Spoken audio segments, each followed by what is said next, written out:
बुढ़ापे में ई का खेला हो गइल, सास ससुर के घर में मेला हो गइल। जहाँ चुप्पी रहे अब शोर मच गइल, बधाई के गीत हर और गूंज गइल। सासू जी बधाई हो, सासू जी बधाई, सासू जी बधाई हो, सासू जी बधाई। सासू जी मुस्काइल आँखिन में चमक, कहली अब खेलब गोदी के झुन झुन। सुठौरा बनावे के मंगवावल बा मसाला, अब मिठास से भरी हमार हर निवाला। सासू जी बधाई हो,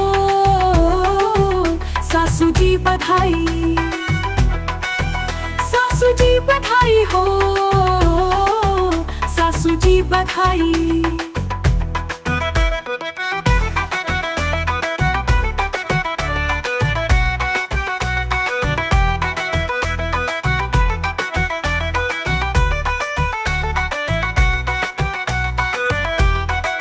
ससुर जी कहले अब हम हूँ सजाइल जा, पिछवाड़ा में झूला लगावल जा।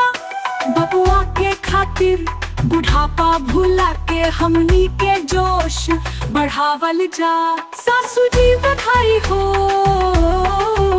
सासू जी बधाई, सासू जी बधाई हो,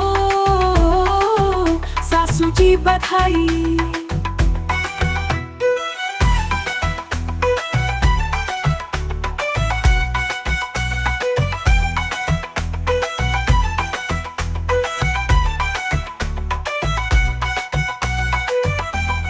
गाँव में सब कहे कि कवन बात बा, बुढ़ापा में माई बाबू के नया शुरुआत बा।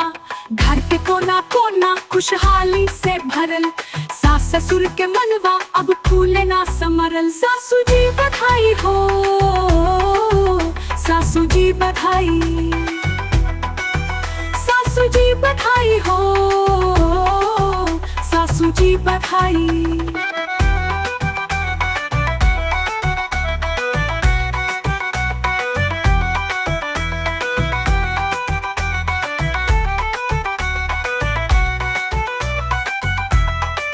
अब सासू जी खाई है गरम गरम सोठोरा, हरनी वाला में रहे गोदी के गोद भरिया। बुढ़पा में ई जवान सपना देख ले रहली, उहो सपना अब साचो पूरा कैले रहली। सासू जी बधाई हो, सासू जी बधाई, सासू जी बधाई हो, सासू जी बधाई।